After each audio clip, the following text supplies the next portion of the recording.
They found estrogen therapy caused 19% decrease in all-cause mortality. They lived longer. 16% decrease in breast cancer. 13% decrease in lung cancer. Well, yeah, there are estrogen receptors in the lung. Yeah. 12% reduction in colorectal cancer and a 3 to 11% reduction in cardiovascular disease. Hi, everybody out there in internet land. Welcome to Skin Deep with Dr. Amy Miller.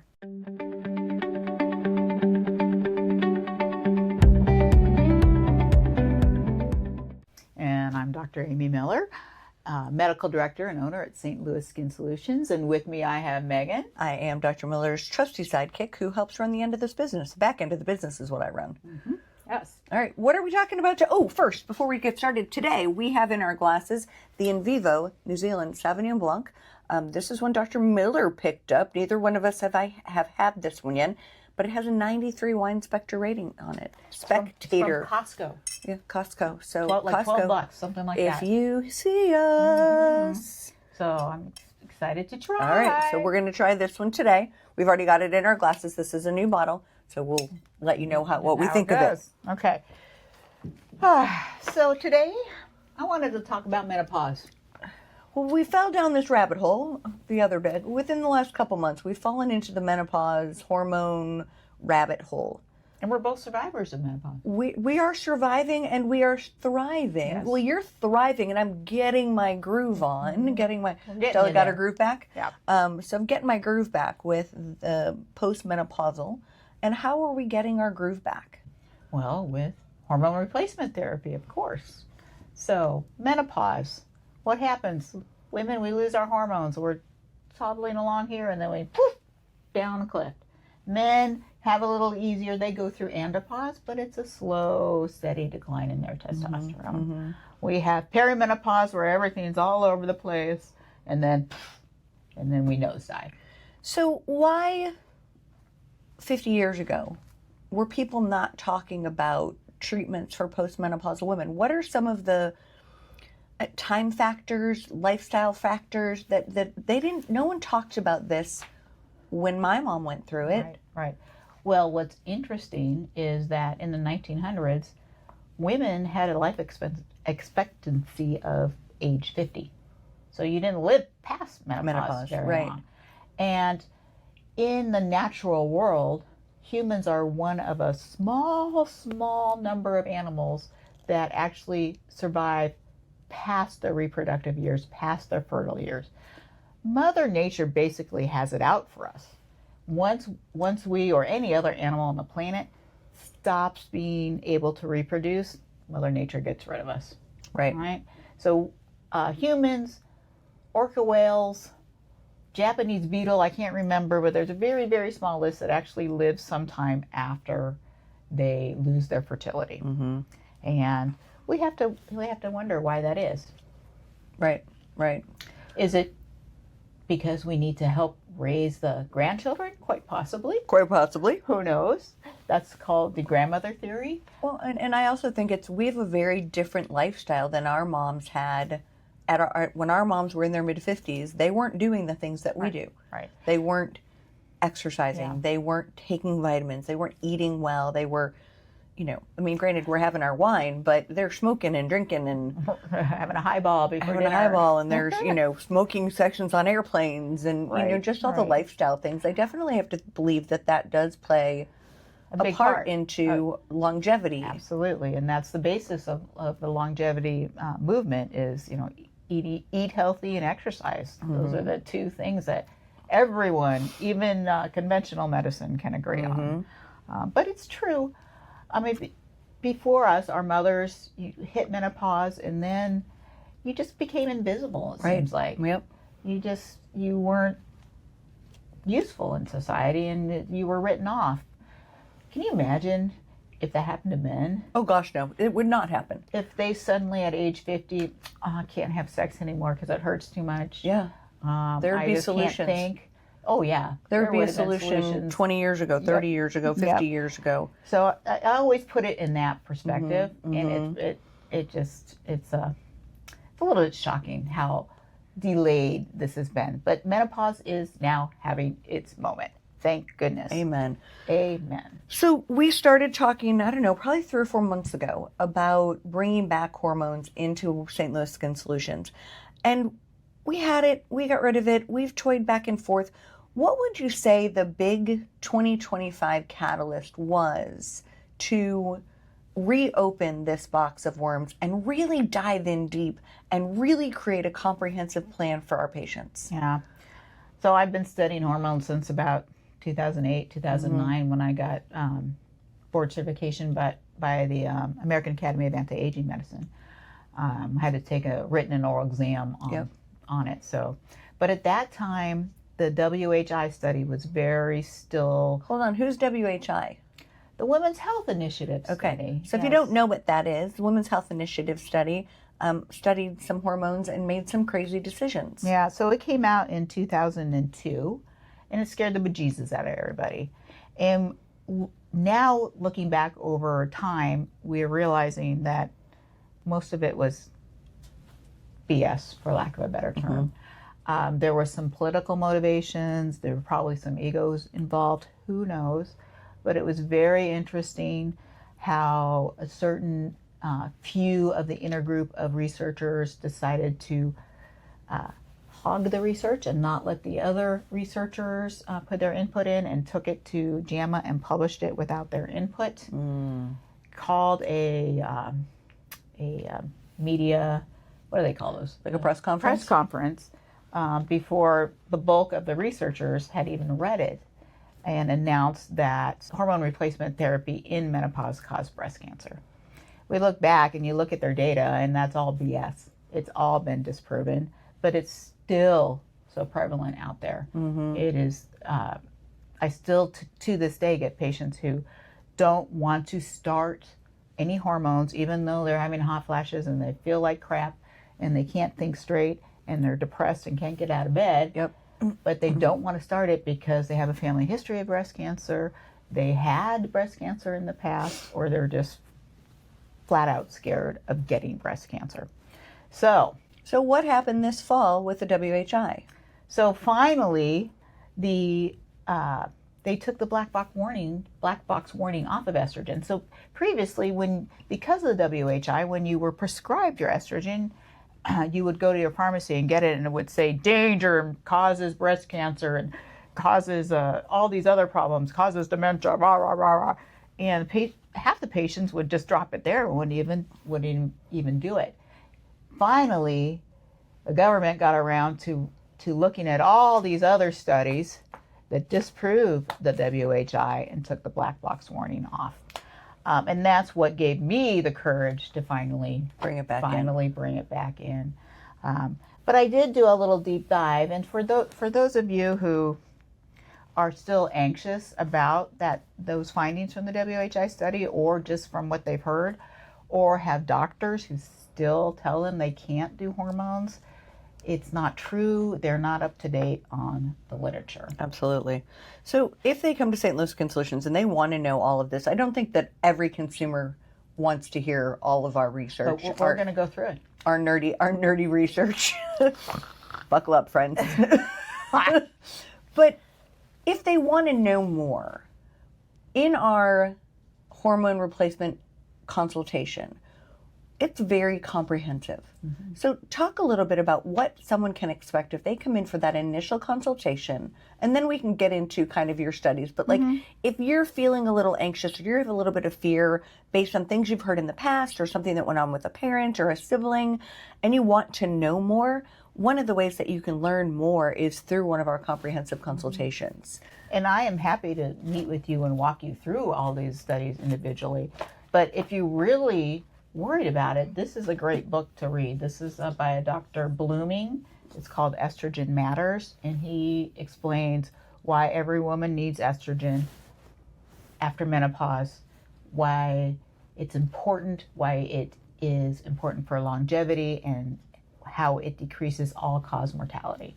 So this sums it up beautifully. And you can tell what Dr. Miller did this weekend. See all the tabs? That's Dr. Miller falling down a rabbit hole of estrogen and safety and efficacy of hormone replacement therapy. Yes. But this is an excellent book if you're interested. If you have had breast cancer or you have a strong family history of breast cancer, I recommend you read it. He also talks about the immense beneficial effects for your bones, for your brain, and your colon. Who would have thought it? Interesting. There's a decreased risk of colon cancer. And even the WHI study, with all their problems, they even admitted that. They showed that. Interesting. Yes. Okay. All right. Well, that's a good thing to know. All right. So let's take a little bit of a dive down the road of the safety of bioidentical hormone replacement therapy. Again, if you want to dive deep, if you are a science girl or a science guy and you want to know all the things, we're happy to share this with you in depth. Yes. A lot of these are from Dr. Blooming's book. So let's start. This is from 1995, so pre-WHI. And in the 80s and 90s, there were dozens, hundreds of papers showing the safety and the efficacy of estrogen and progesterone replacement. This is a study from 1999 from my hometown, King County, in Seattle, Washington. And this was the longest study I have seen to date on hormone replacement. They assigned women randomly to take a placebo or to take hormone replacement therapy and followed them for 22 years. Oh my gosh. 22 years. That's crazy. And at the end of those 22 years, 11.5% of the placebo patients had gotten breast cancer, while 0% of the hormone replacement therapy patients dealt with breast cancer. Huh. Interesting. Okay. Very All right. interesting. Next one. Pardon me. This is a study. They wanted to find out if hormone replacement therapy in women with a family history of breast cancer increased their risk of breast cancer. So these patients did not have breast cancer themselves, but they had a strong family history, a mom with it or an aunt or something like that. So they took a random sample of over 41,000 patients ages 55 through 69 and followed them for 8 years. It's a long time. Yeah. Not as long as a 22. No, but still significant. When you consider the WHI stopped after 2 years. Yeah. So followed for 8 years, there was no increase in breast cancer in women who had a family history, but there was a significant reduction in all-over mortality rate. So all causes of death were reduced in the hormone takers. Huh. Wouldn't that have been nice to know? Yeah. This would have been nice to know. Yeah. Okay. Another one. This compared just 21 women with breast cancer who were treated with hormone replacement therapy for an average of 21 months after their diagnosis. Okay. Each of those patients had 2 controls, had breast cancer, but did not take hormone replacement. Okay. So 22 of them had breast cancer, took hormone replacement. 44 had breast cancer, no hormone replacement. Result, no increased recurrence of breast cancer among the women in the HRT group. Okay. They had breast cancer, didn't make it come back. Okay. This one. Breast cancer survivors who had estrogen deficiency symptoms like hot flashes and syndrome and wanted some hormones to relieve that. Mm-hmm. So they looked at 277 women who were given estradiol for an average of 3.7 years, and they matched these with controls who did not get estradiol, breast cancer survivors who did not get estradiol. Okay.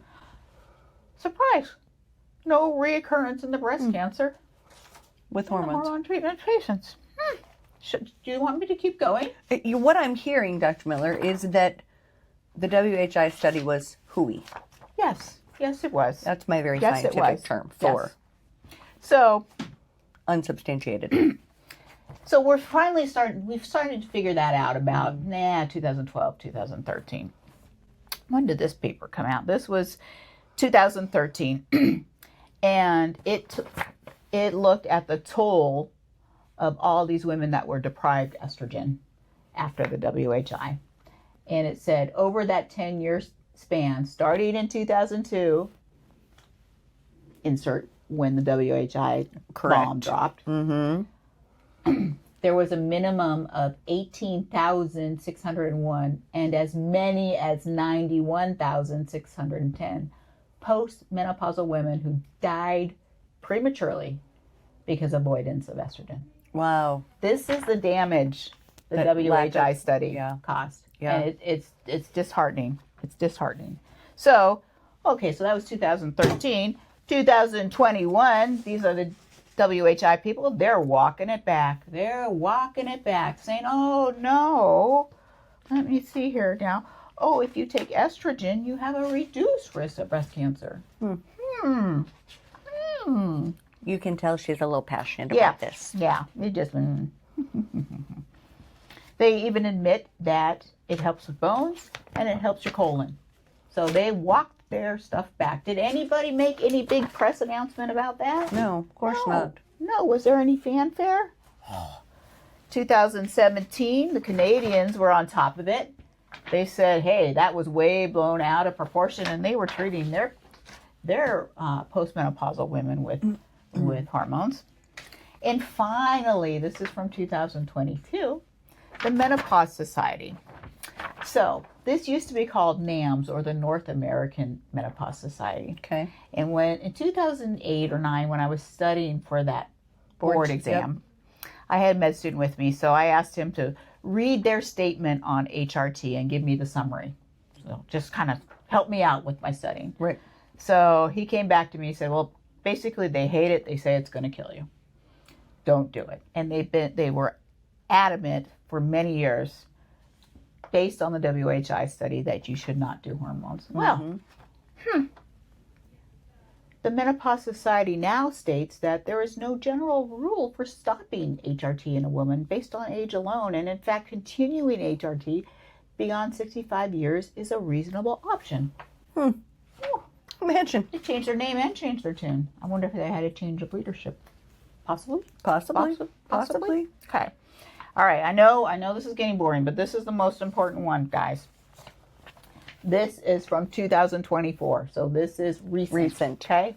This is a large-scale study that looked at the Medicare records of senior women between 2007 and 2020. Okay? So 13 years. 13 years. They found estrogen therapy caused 19% decrease in all-cause mortality. They lived longer. 16% decrease in breast cancer. 13% decrease in lung cancer. Well, yeah, there are estrogen receptors in the lung. Yeah. 12% reduction in colorectal cancer and a 3 to 11% reduction in cardiovascular disease. So you're telling me, what I'm hearing is that had my mom been allowed estrogen in her later years, we might not have lost her in her early 70s. Because she died of colon cancer. She had heart issues, lung issues, osteoporosis, all of the things that could have been helped or supported. So what the study is finding is the earlier you start on it, the better. There probably is a window of opportunity. When that window is, we don't know. But we do know that estrogen helps prevent colon cancer, helps strengthen the bones, helps prevent breast cancer. But as you go later and later in life, if you take a 75-year-old woman who has not had hormones and blast her with hormones, that's what they did in WHI, then you're going to get all sorts of problems. Right. So the key is starting early and doing reasonable doses. You don't have to overdo it. But yeah, your mom could have had a lot of relief from a lot of those symptoms. So hormones at St. Louis Skin Solutions, one size fits all? Oh, of course not. Of course not. I got to ask the question, Dr. Miller. Silly question. So it is individualized. So that's one thing that really irks me about all these hormone places that are popping up, especially the male ones that are like these chains. They're all pre-subscribed ways of treating it. And the patient is given the same treatment regardless. And that's not how you practice medicine. That's not practicing medicine. Right. That, I don't know what that is. That's just a way to scale the model so they can make money, I guess. But when you when you are practicing medicine, you are individualizing that treatment for that patient sitting in front of you. Yep. You're going over her risks and benefits, or his risks and benefits, his fears, his needs, her fears, her needs, Yep. and tailoring it to them, and then adjusting accordingly. My husband likes to say, it's like men have one knob with the testosterone that you got to turn, but women have two or three: progesterone, estrogen, testosterone, and you got to fine tune it. Over time, things change, and you've got to fine tune it, and it's never a one size fits all. Awesome. Thanks for joining us. Bye.